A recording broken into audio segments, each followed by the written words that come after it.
129문 129문은 주기도문의 모든 기도의 내용을 성령으로 마치고 마지막에 기도를 마무리할 때 아멘하고 끝맺는 그것을 다시 한번 되새기는 그런 문단이죠. 제가 물어볼 테니까 여러분 한번 답을 보시기 바랍니다. 아멘이라는 이 짧은 말은 무엇을 뜻합니까? 아멘은 참되고 확실하다는 뜻입니다. 내가 하나님께 이런 것들을 소원하는 심정보다도 더 확실하게 하나님께서 내 기도를 들어주십니다. 왜 기도를 마무리할 때 우리가 아멘으로 마무리해야 되는가? 도대체 아멘의 뜻이 무엇입니까? 그리고 아멘으로 마무리하는 기도의 마지막 의미는 우리에게 어떤 도움을 주고 있습니까? 하는 물음과 답입니다. 우리도 말씀을 들을 때나 혹은 기도를 마무리할 때 언제나 그리스도의 이름으로 아멘으로 화답하거나 마무리하죠. 늘 하시는 그 아멘의 뜻이 뭐라고요? 참되고 진실하십니다. 확실하십니다. 그런 뜻입니다. 하나님 말씀에 아멘 하니까 그때는 누가 참되다는 거예요? 이 말씀을 하시는 하나님이 참되시고 신실하십니다. 우리가 기도하고 나서 아멘으로 마무리할 때는요, 이 기도를 들으시는 하나님이 참되시고 확실하시고 진실하신 분입니다. 그런 뜻이에요. 주기도문을 마무리하면서 그 기도에 주님이 가르쳐 주신 기도의 내용대로 우리가 기도를 하면서 마칠 때 아멘 하는 것은 결국 무슨 뜻이라고요? 이 기도대로 우리가 기도할 때 이 기도를 들으시는 하나님은 모든 것보다 확실하고 참되고 진실되신 분입니다. 심지어 누구보다요? 기도하는 내가 갖고 있는 그 기도의 내용에 담아놓은 나의 모든 진심과 나의 모든 소원과 나의 모든 마음보다 더 확실하게 나를 잘 아시고 내가 왜 이런 기도를 하시는지 파악하시면서 그 기도를 듣고 마침내 참되게 응답하시는, 진실하게 응답하시는 그분을 믿는다 하는 것이 아멘이라는 뜻입니다. 그러니까 긴 하이델베르그 요리문답 129문까지의 긴 내용 중에 마지막 감사의 생활 중에 기도의 마무리가 아멘인 것은 사실 1문부터 129문까지 진행된 하이델베르그 요리문답 전체의 내용을 또한 내가 확실한 것으로 받아들입니다. 진실된 것으로 동의합니다. 그런 뜻도 포함되어 있겠죠. 그리고 오늘 우리가 본문으로 읽었던 신명기 27장 이 유명한 구절, 이스라엘 백성 절반은 그리심산에 서고 또 절반은 에발산 앞에 서서 한편은 축복의 말씀 앞에 아멘하고 한편은 저주의 말씀 앞에 아멘하는 이 구절은 신구약 성경 가운데 한 구절에 아멘이 가장 많이 등장하는 구절이에요. 절절히 아멘 아닙니까? 그런데 여기 신명기 오늘 우리가 읽었던 27장 11절부터 마지막 26절까지 아멘으로 등장하는데 축복에 대한 아멘보다 어디에 대한 아멘이 더 많아요? 구구절절 저주의 내용에 대해 아멘하는 것입니다. 그러니까 기도하면서 우리가 꼭 아멘으로 마무리하고 그 아멘이 왜 우리에게 위안이 되는가 하면 이런 게 있어요. 우리의 현실 기도의 생활에 있어서 가장 큰 우리의 불만이 뭡니까? 내가 이렇게 열심히 기도하고 오랫동안 기도했는데도 왜 하나님이 이 기도에 응답이 없느냐? 그럴 때 우리는 힘들고 기도 생활에 좌절을 느끼게 됩니다. 그런데 이렇게 열심히 기도하고 또 오랫동안 기도했는데도 왜 응답이 없는가라는 그 개념 자체를 바꿀 필요가 있는 거죠. 아멘으로 기도했다면 하나님이 열심히 기도하고 오랫동안 간절히 기도했던 내 마음보다 더 확실하게 뭐예요? 이 기도를 들으시고 그 기도에 대해서 참되고 신실하게 응답하신 분인 것을 믿을 때 우리는 뭐라고 한다고요? 아멘이라고 하잖아요. 그래서 그 축복과 저주의 산 앞에서 이렇게 하면 저주를 받는다라고 할 때도 뭐예요? 그 저주의 내용을 언약으로 담아서 우리에게 선포하시는 하나님이야말로 나보다 나를 더 사랑하시고 나보다 참되시며 나보다 진실하시며 그래서 설령 저주의 내용을 나에게 약속으로 담아서 아멘으로 하라고 말씀하시더라도 그것이 나에게 더 유익이 된다는 사실을 믿는 믿음으로 아멘하는 것입니다. 그러니까 아멘은 그 유도용이 아니에요. 제가 그런 것을 잘 못해서 때때로 그 이야기를 듣는데 목사님도 좀 아멘을 유도해 주십시오. 그런 말을 들어요. 근데 아멘은 유도하는 게 아닙니다. 어떻게 저주하는데 아멘이라고 유도를 할 수 있겠습니까? 이건 믿음으로 하는 거예요. 나에게 이렇게 하면은 저주를 받는다라고 말씀을 주시는 그 진리의 말씀을 주시는 분이 누구라는 거예요? 참되고 확실하고 진실해서 내 마음보다 내 소원보다 나를 더 사랑하시고 나를 나보다 더 내 모든 헌신과 내 모든 계획과 내 모든 시도를 합한 것보다 나에게 지금 저주를 가르치면서 이렇게 살면 안 돼. 이렇게 살 때는 내가 너를 저주할 거야. 거기에 아멘해 라고 가르치면서까지 우리를 좋은 쪽으로 우리를 복된 쪽으로 인도하시는 참된 분임을 믿을 때 저주의 내용에도 아멘할 수 있는 거예요. 그런 믿음이라면 오랫동안 기도하고 간절하게 기도하고 그리고 뜨겁게 기도하고 진심으로 기도해도 우리의 현실에 그 기도가 응답이 안 된다고 느끼는 그 시점에도 뭐 할 수 있어야 돼요? 그분이 참되다는 것을 믿을 수 있고 그 믿음으로 아멘하는 거예요, 우리는. 그러니까 기도 응답이 안 된 그것도 뭐예요? 하나님의 신실하심의 응답이에요. 언제나 하나님은 우리보다 오르십니다. 언제나 우리보다 지혜로우십니다. 언제나 우리보다 바르시고요.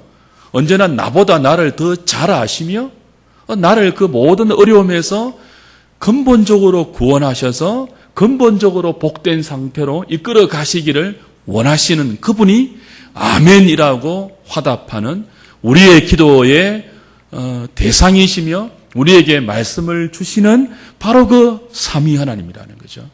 그래서 하이델베르그 요리문답의 일문은 사나 죽으나 당신의 유일한 위로가 무엇입니까? 라고 물어서 그 답이 나중에 하겠지만 사나 죽으나 나는 내 것이 아니고 나의 주, 나를 구원하신 예수 그리스도의 것입니다. 이것이 나의 참된 위로라고 고백했잖아요. 그리고 마지막이 뭐라고요? 그분이 사나 죽으나 그분이 예수 그리스도가 삼위 하나님이 내가 살 때나 죽을 때나 그분이 나를 어떻게 인도하실 때라도 그분이 정말 나보다 나를 더 사랑하시는 분임을 믿고 그죠? 그분을 나의 위안으로 삼는 것에 마지막 29문에 뭐냐면 아멘으로 동의하는 것입니다. 그런 의미로 여러분이 아멘을 잘 사용하십시오. 형통합니다 할 때만 아멘 하는 것이 아니고 신명기 27장에 나오는 이 저주의 선언 앞에서도 그것을 가르치는 그분이 누구라고요? 참되신 분임을 믿기 때문에 우리가 뭐 할 수 있다고요? 아멘 할 수 있어야 돼요. 그러니까 모든 성경 말씀에 아멘 할 수 있어야 되며 우리는 우리의 기도에 설령 거절하시는 하나님의 때가 있는 것처럼 느껴지는 그때에도 뭐예요? 그분을 신뢰하면서 여전히 아멘 할 수 있어야 됩니다. 그럴 때 그분이 살아있을 때도 우리의 참된 위안이 되고 죽었을 때도 참된 위안이 되어서 영원한 생명을 우리의 분깃으로 주시는 거죠. 그렇게 마무리하면서 이제 왜 이 하이델베르그 요리문답의 마지막이 주기도문의 아멘으로 끝이 나는가? 하이델베르그 요리문답 전체를 한번 복습하면서 오늘 긴 하이델베르그 요리문답을 마치도록 하겠습니다. 자, 이제 좀 화면으로 띄워주십시오. 전환해 주십시오. 안 넘어갑니까? 넘어갔습니까? 저기는 안 되고 여기만 됩니까?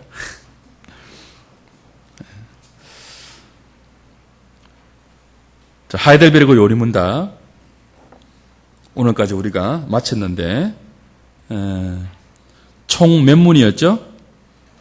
129문이었어요. 길게 여러분이 달려오셨습니다.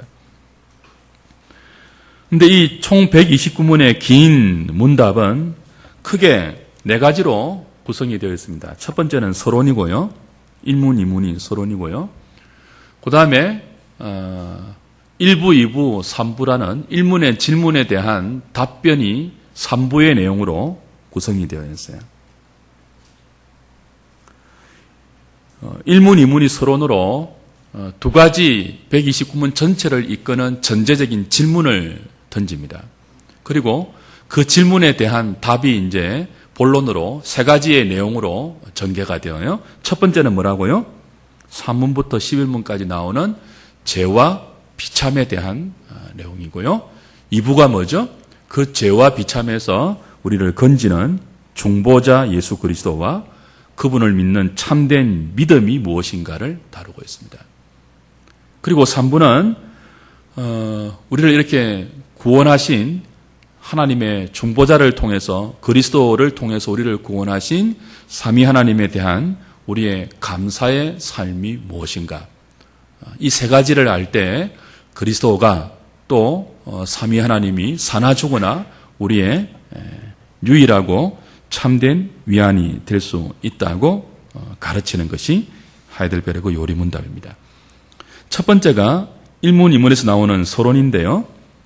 이 서론은 두 가지의 전제적 질문으로 구성되어 있습니다. 129문 전체를 이끌어가는 중요한 질문이라는 그런 의미죠. 1문에서는 뭐죠? 한번 읽어볼까요? 시작. 살아서나 죽어서나 당신의 유일한 위로는 무엇입니까? 보입니까? 작아서? 답이 뭐죠? 내가 내 것이 아니요 몸과 영혼이 다 그리스도의 것이라는 사실입니다. 이 근본적인 질문으로 이제 129문 전체를 이끌어가고 있는 거예요. 살아서도 당신의 유일한 위로는 무엇이며 죽었어도 당신의 유일한 위로는 무엇입니까? 참된 위로로부터 문답을 이끌어가죠. 내가 내 것이 아니고 예수님의 것이라는 것이 사나 죽으나 나의 유일한 위로입니다. 내 몸도 그리스도의 것이고 내 영혼도 그리스도의 것이라는 이 사실이 나의 유일한 위로입니다. 어떤 형편을 지나간다 할지라도 내가 내 것이 아니고 그리스도의 것이라는 이 사실, 참되고 확실하고 진실하고 나보다 나를 더 사랑하시는 그리스도의 것이라는 이 사실이 살아있으나 죽을 때나 나의 유일한 위로입니다. 라고 묻고 나서 이 문에서 더 전제적인 질문을 던져요. 어떻게 그러면 살아있을 때도 죽어있을 때도 죽을 때도 그리스도가 우리의 위안이 될 수 있는가? 무엇을 알아야지만 그것이 가능하다는 거예요. 그래서 이 문은 이렇게 물어요. 이러한 위로 가운데 복된 인생으로 살고 죽기 위해서는 무엇을 알아야 합니까? 그러니까 1부, 2부, 3부로 구성된 이 세 가지의 근본적인 지식을 알아야지만 살아있을 때도 그리스도가 나의 유일한 위로가 될 수 있고 죽을 때도 그리스도가 유일한 위로가 될 수 있다는 거예요.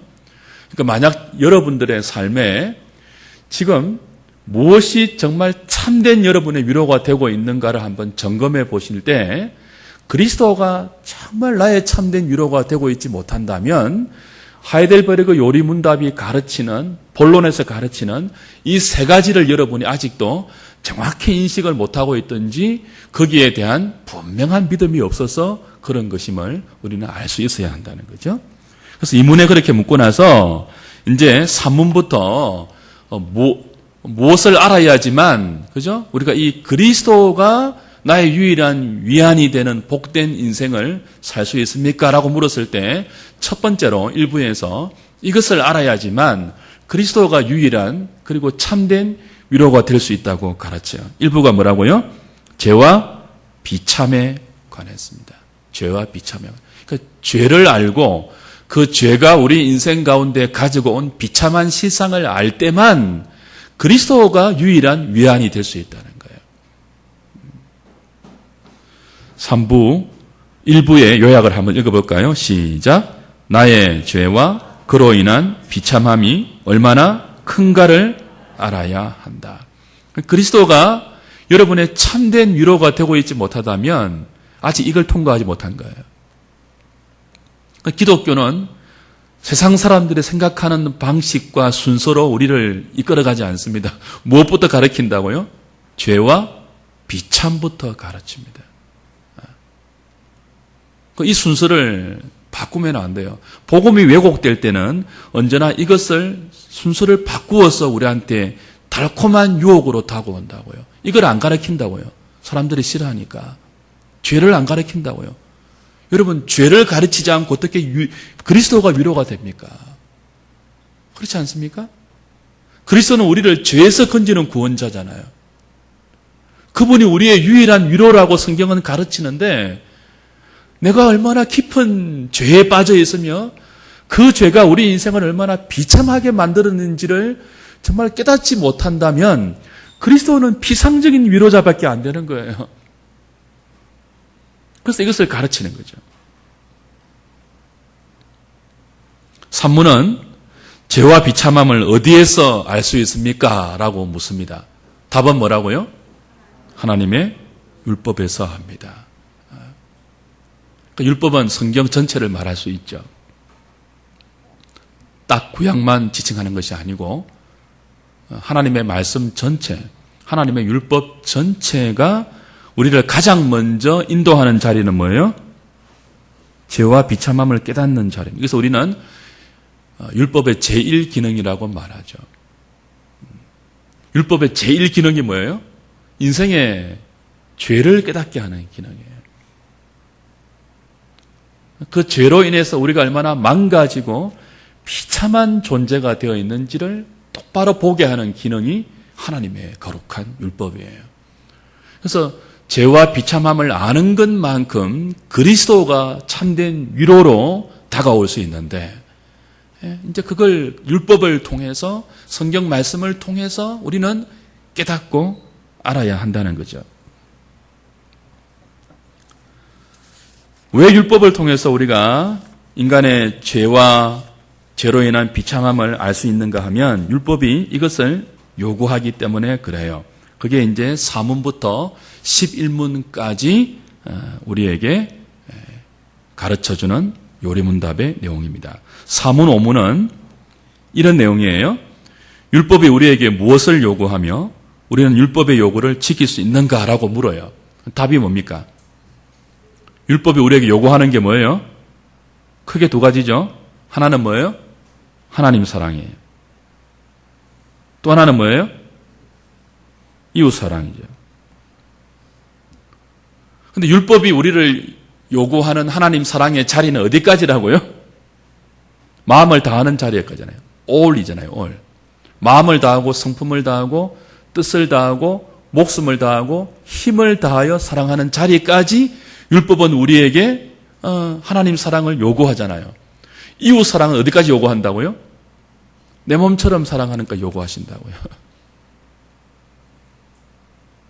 그것을 요구하는 율법 앞에 우리는 우리의 어떤 실상을 발견합니까? 지키지 못하는 우리의 실상을 발견한다고요. 마음을 다해서 하나님을 사랑하지 못하며 이웃을 내 몸처럼 사랑하지 못하는 나라는 존재를 율법을 통해서 깨닫는다고요. 그렇게 깨달을 때 동시에 왜 이 거룩한 율법을 우리가 하나님을 마음을 다해 사랑할 수 없고 이웃을 내 몸처럼 사랑할 수 없는가라는 원인을 이제 6문부터 8문까지는 가르칩니다. 왜 우리가 이 거룩한 하나님의 율법의 요구 앞에 제대로 반응하지 못한다고요? 죄로 인한 타락 때문이죠. 타락. 원래는 인간 창조가 하나님을 마음을 다해 사랑하도록 지어졌죠. 이웃을 몸처럼 내 몸처럼 사랑하도록 지어졌어요. 모든 자연 세계를 하나님의 대리자로 정말 착취하는 것이 아니고 내 배를 위해 착취하는 것이 아니고 피조 세계도 아름답게 관리하도록 우리가 지원받았어요. 이게 하나님의 형상으로 지음받은 삼중적인 인간의 존재입니다. 하나님과 이웃과 자연과의 관계에서 어지러짐이 없도록 마음을 다하고 내 몸처럼 그리고 피조 세계를 하나님의 그 영광을 온전히 돌릴 수 있도록 하나님의 대리자로 온전하게 관리하고 그걸 다스려가는 것이 하나님의 형상으로 지음받은 인간이에요. 그 하나님의 형상대로 원의라 그러죠.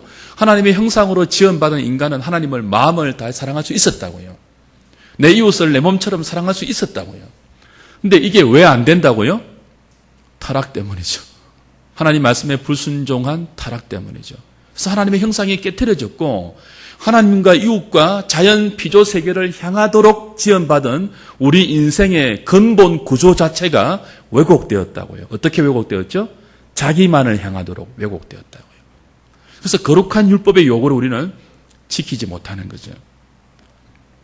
그러면은 죄로 인한 타락과 불순종 때문에 율법이 요구하는 하나님 사랑, 이웃 사랑을 지키지 못하는 우리에게 떨어지는 결과는 무엇이겠습니까? 하나님의 진노와 심판입니다. 그래서 그 성경의 진리는 우리를 맨 처음 1위로 이끌어 간다고요. 죄로 인한 비참함과 죄로 인한 하나님의 무서운 형벌과 진노와 심판이 쏟아질 존재가 바로 인간이다. 그렇게 가르칩니다. 인간은 어떤 선한 가능성이 있으며 또 하나님의 이 비참함 자리에서 건지시는 하나님의 도움과 하나님의 은혜 없이 인간 스스로 독립적으로 어떤 수준에 도달한다든지, 그죠? 무엇인가 어떤 선을 지향하며 그래서 그런 인간의 노력으로 어떤 파라다이스를 만들어가는 것이 가능하다고 가르치지 않습니다. 기독교 진리는. 그렇게 가르치면요, 그리스도가 위안이 될 수가 없어요. 그리스도보다 좋은 것이 얼마나 많은데요.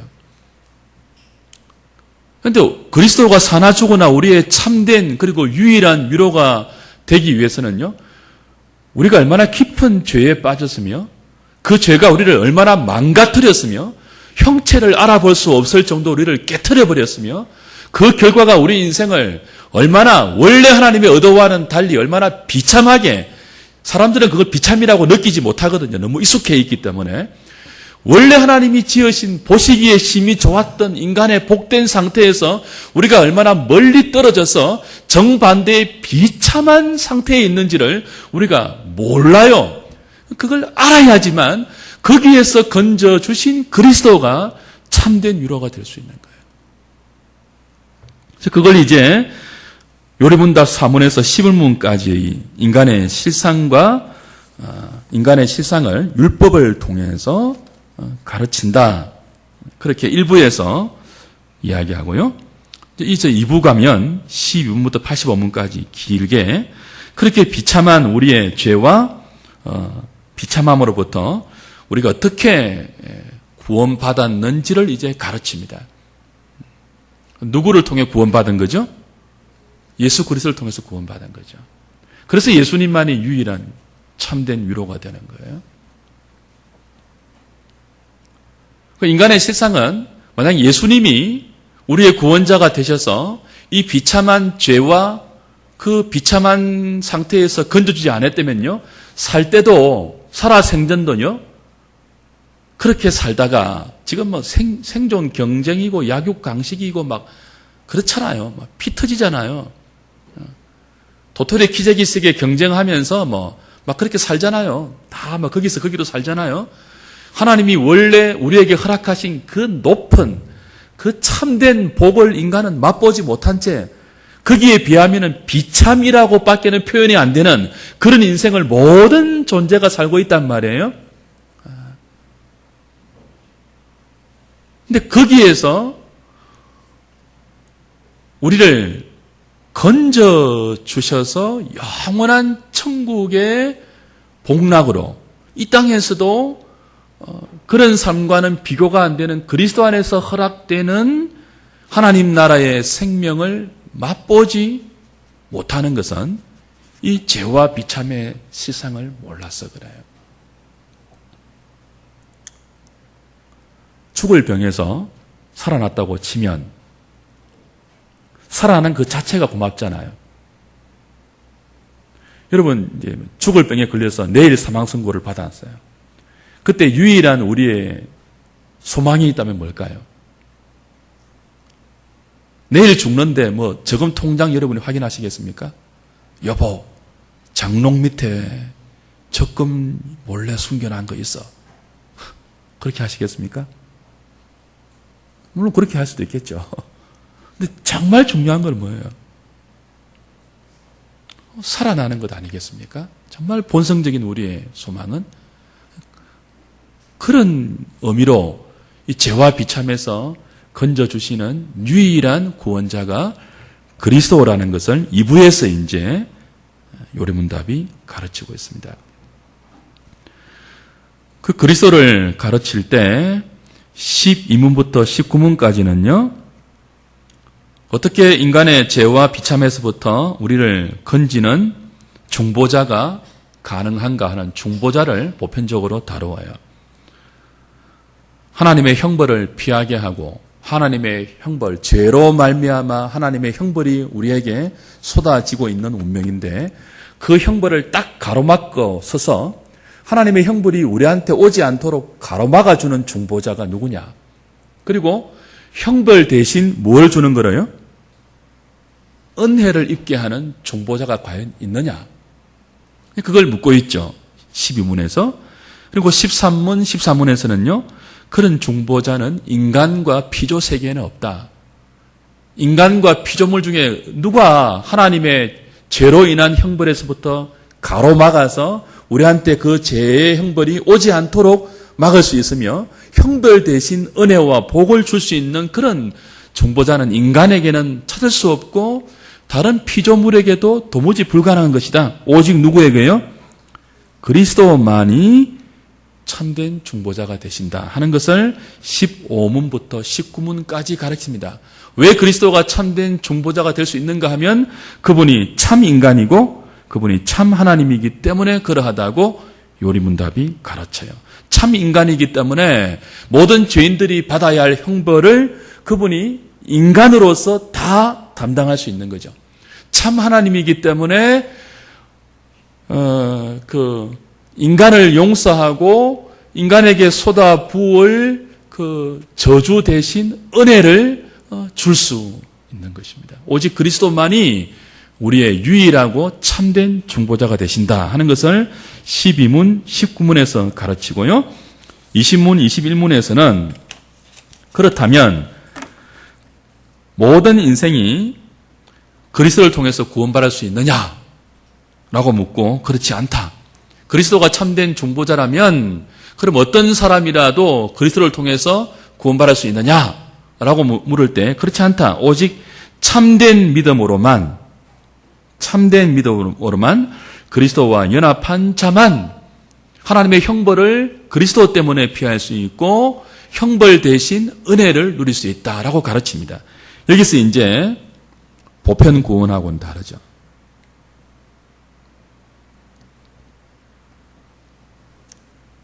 참된 믿음으로 중보자를 믿는 참된 믿음으로 구원을 받는다는 것은 보편 구원이 아니에요. 그리스도가 이 좋은 중보자가 되시잖아요. 그러면은 모든 사람이 그리스도 때문에 다 하나님의 형벌에서 제외되고 하나님의 복을 받느냐라고 할 때 no. 누구만요? 그 그리스도를 믿는 참된 믿음으로 주님과 연합된 자만 형벌을 피할 수 있고 형벌 대신 복을 받을 수 있다고 가르쳐요. 이런 면에서 칼바르트나 개신교의 칼바르트, 천주교의 칼라르라는 신학자들은 잘못된 거죠. 보편구원론을 가르치고 있습니다. 보편구원론의 근거에서 에큐메니칼이 가능해요. 칼바르트는 그리스도가 죽으실 때 모든 인간들이 그리스도 안에서 선택됐다고 가르칩니다. 그래서 모든 인간이 그리스도 안에서 선택되었기 때문에 모든 인간은 그리스도 때문에 구원받는다고 주장해요. 우리는요, 택한 자만 그리스도 안에서 구원받잖아요. 근데 바르트는요, 모든 인간이 택함 받았대요, 그리스도 안에서. 그럼 모든 인간이 택함 받으면 모든 인간이 다 구원받아야 되겠죠. 근데 현실은 뭐예요? 모든 인간이 다 안 믿잖아요. 그럼 안 믿는 사람은 뭐예요? 택함 받은 자인데 자기가 택함 받은 것을 모르는 자들이에요. 그것을 익명의 그리스도인이라고 그럽니다. 죄송합니다만 통합적 교회의 신학의 아버지가 칼 바르트입니다. 신정통주의 신학자인데 보편 구원을 가르쳐요. 보편 택함을 가르쳐요. 그러니 예수를 안 믿어도 교회에 안 나와도 다 택함 받은 사람들이에요. 그리스도 안에서. 그럼 복음 전파는 뭐겠습니까? 그 사실을 그냥 전해주는 거예요. 당신이 뭐라고요? 교회 안 나와도 예수를 안 믿어도 뭐 그리스도 안에서 택함 받은 자니까 그냥 성실히 잘 살면 뭐 천국 간다라고 가르치는 게 복음 전파예요. 그걸 깨달아라. 그래서 에큐메니칼이 가능하다니까요. 교회 안 나와도 뭐예요? 그리스도인이에요. 그리스도인. 교회 안 나오는데도 무슨 그리스도인? 무명의 그리스도인. 왜요? 그리스도가 다 택해 주셨기 때문에. 이해되십니까? 그래서 모든 종교가 통합이 가능한 거예요. 그 신학적인 논리가. 그래서 연합이 가능해요. 불교와도, 이슬람과도, 도교와도 모두가 하나라고 하는 거예요. 왜요? 다 그리스도 안에서 택함 받았기 때문에. 그러나 요리문답은 그렇게 안 가르치죠. 누구만요? 오직 참된 믿음을 가지고 그리스도와 연합한 자만 택한 자이고 구원받은 자라는 거예요. 묻죠 이제 21문에서 그러면은 참된 믿음이 무엇입니까? 참된 믿음으로 그리스도와 연합한 자만 구원을 받고 그 사람이 택한 자라면 그러면 참된 믿음이 무엇입니까? 라고 할 때 답이 뭐예요? 확실한 지식과 굳은 신뢰다라고 가르쳐요. 그럼 확실한 지식과 굳은 신뢰가 무엇입니까? 라고 할 때 이제 25문에서 85문은 그죠? 사도신경을 가지고 확실한 믿음의 내용을 이제 가르치고 있죠. 22문부터 58문까지는요. 사도신경으로 요약되어 있는 확실한 믿음의 내용을 우리에게 성부, 성자, 성령 하나님을 나누어서 가르치고요. 59부터 64문까지는 그렇게 사도신경으로 고백하는 그 내용대로 우리가 확실하게 믿을 때 우리에게 떨어지는 유익이 뭐냐라고 할 때 그리스도의 의를 우리의 의로 옷 입을 수 있으며 그 그리스도로 말미암아 뭐예요? 형벌을 피할 수 있고 형벌 대신 하나님의 생명과 복을 누리는 혜택을 본다. 그렇게 가르쳐요. 그러면 굳은 신뢰는 어떻게 우리에게 오느냐? 신뢰가 믿음이라는 뜻이잖아요. 확실한 그 지식을 우리가 어떻게 믿을 수 있느냐? 굳은 신뢰를 가지고 믿고 그분을 따라갈 수 있는가라고 할 때 말씀과 성례와 권증을 통해서 하나님은 우리에게 믿음을 주시고 그 믿음을 견고하게 자라게 하신다라고 65문부터 85문까지 가르치고 있었습니다. 그리고 이제 3부에 오면 그렇게 중보자 예수 그리스도를 믿는 참된 믿음, 확실한 지식과 굳은 신뢰를 가지고 삼위 하나님이 우리를 위해서 하신 그 내용을 확실하게 알고 그 삼위 하나님을 굳은 신뢰를 가지고 믿고 그분이 인도하는 대로 따라가는 그 믿음을 가진 구원받은 자가 3부에서는요. 그 구원에 대해서 어떻게 감사하는지를 다루죠. 그게 86문부터 129문까지예요. 3부 요약 한번 읽어볼까요? 시작. 구원받은 자가 어떻게 하나님께 감사를 드려야 하는가를 알아야 한다. 감사할 때 구원받은 자가 하나님께 감사를 드릴 때 가장 먼저 제시하는 게 선행입니다. 선행. 근데 선행이 왜 제시되죠? 감사의 방법이에요. 요즘 그 교황 방문으로 떠들썩하잖아요. 어제 뭐 했습니까? 시복식 했죠. 순교자를 성인으로 추대하는 시복식 했죠.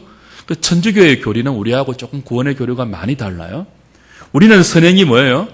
구원을 은혜로 받았기 때문에 마땅한 감사로 드리는 거예요. 근데 천주교의 구원은 뭐죠? 선행이 구원의 하나의 조건이 됩니다. 그래서 천주교의 구원은요, 신인합일이에요. 신인협동이에요. 신인협동. 인간이 어떻게 협동하는 거죠? 하나님의 구원에 선행으로 협동해야 돼요. 선행이 구원의 조건이 되는 거예요. 그 길을 쓰고 선행을 해야 됩니다. 선행의 하이라이트가 뭐예요? 순교예요, 순교. 그래서 순교는 인간이 할 수 있는 가장 지고한 선행이기 때문에 교황의 권위로 뭐 합니까? 복자로 추대하는 거죠. 근데 우리 개신교는 그렇지 않습니다. 오늘 개신교라는 용어 자체도 바른 것은 아니지만 선행을 구원의 조건으로 보는 것이 아니고 뭐죠? 구원 얻은 자의 마땅한 감사로 하죠. 그래서 왜 선행을 해야 하냐라고 묻고 선행을 왜 한다고요? 회심한 자가 율법을 따라 참된 믿음으로 구원의 은총에 감사하여 드리는 것이 참된 선행이다. 그렇게 요리문답이 가르치고 있습니다. 선행할 때 율법을 따라서 하는 거예요. 그냥 우리에게 있는 보편적인 종교성으로 양심을 가지고 불쌍한 자를 돕자 이 정도의 선행이 아니고 선행의 기준도 언제나 율법이에요. 율법. 율법은 사실 회심한 자에게 주시는 하나님의 거룩한 표지거든요. 표준이거든요. 그래서 참된 선행은 막연하게 착한 일을 하는 게 아니고 율법에 근거해서 하나님의 편을 들며 하나님의 요구에 따라 사는 것이 선행입니다. 그것이 왜 한다고요? 구원을 얻기 위해서가 아니고 마땅한 감사로. 그래서 다시 그러면 율법이 뭐냐라고 92문부터 115문까지 다시 묻죠. 다시 나옵니다. 하나님 사랑과 이웃 사랑이다. 113문까지 그걸 말해요. 그리고 이제 114문, 115문은 전환점이 되는 또 다른 위대한 질문을 던집니다. 왜 이렇게 율법이 엄격하냐? 지키지도 못할 것인데 왜 이렇게 엄격한 율법을 주느냐? 다 하라고 하니까, 그죠? 내 몸처럼 사랑하라고 하니까. 그게 선행이라고 하니까. 우리의 마땅한 감사로 이 선행을 해야 되는데, 그죠? 이 전환점 앞에 왜 이렇게 엄격한가? 왜 이렇게 지키기 힘드느냐? 라는 문제에 다시 부딪힌다는 거죠. 구원 얻은 자가 구원 얻기 위해서 선행을 하는 것이 아니고 마땅한 감사로 선행을 하다가도 뭐예요? 율법에 근거한 선행을 하면은 왜 이렇게 안 되는가를 다시 깨닫다는 거예요. 그래서 무엇으로 갈 수밖에 없어요? 기도하는 자리로 갈 수밖에 없습니다. 그래서 기도는 감사의 열매로 요리문답이 제시해요. 우리의 소원을 얻어내는 수단이 아니고 뭐죠? 구원 얻은 자가 감사로 선행을 해야 되는데 그 선행이 참된 선행이 뭐예요? 회심한 자가 율법에 근거해서 하는 이웃 사랑이잖아요. 하나님 사랑이잖아요. 자연 사랑이잖아요. 근데 그걸 율법의 표현대로 하려고 하니까 뭐예요? 너무 엄격하거든요. 못하겠거든요. 못하니까 뭐가 동원될 수밖에 없어요? 기도가 동원될 수밖에 없어요. 하나님 내가 이렇습니다. 이 구원을 은혜로 감사하려고 이 선행을 하려고 해보지만 뭐예요? 구원 얻었음에도 불구하고 새로운 피조물이 되었음에도 불구하고 내 능력으로는 내 힘과 내 결심으로는 안 됩니다를 다시 율법을 통해서 깨닫고 어떤 자리로 간다는 거예요? 기도하는 자리로 간다는 거죠. 그래서 그 기도할 때 이제 어떤 기도가 그러면 참된 기도인가를 116부터 129문까지 주기도문을 통해서 제시하고 그 기도가 우리의 소원을 성취하기 위한 수단 정도가 아니고 하나님께 감사의 수단으로 허락하신 것이라면 주기도문의 내용대로 기도하면서 그 기도하는 은총을 힘으로 삼아 다시 참된 선행을 감사의 열매로 돌려드려야 한다. 그리고 마지막에는 뭐라고요? 오늘 배운 것처럼 아멘. 우리의 소원대로 기도 응답이 안 된다고 여겨지는 그때도 뭐예요? 아멘이라고 하면서 하나님만이 확실한 분이며 참된 분이며 나보다 더 나를 사랑하셔서 중보자를 허락하시고 그리스도를 내 대신 형벌을 받게 하시고 그리스도 때문에 형벌이 아닌 복과 은혜를 받게 하신 그 하나님이 나를 어떻게 인도하시든지 무조건 그분이 옳으십니다. 아멘으로 이제 요리문답이 끝이 나고 그 아멘하는 심정으로 우리는 다시 어디로 돌아가는 거예요? 사나 죽으나 그리스도만이 나의 유일한 위로입니다를 고백하면서 율법에 근거한 선행하는 삶으로 우리를 인도하는 것이죠. 그것이 요리문답이었습니다.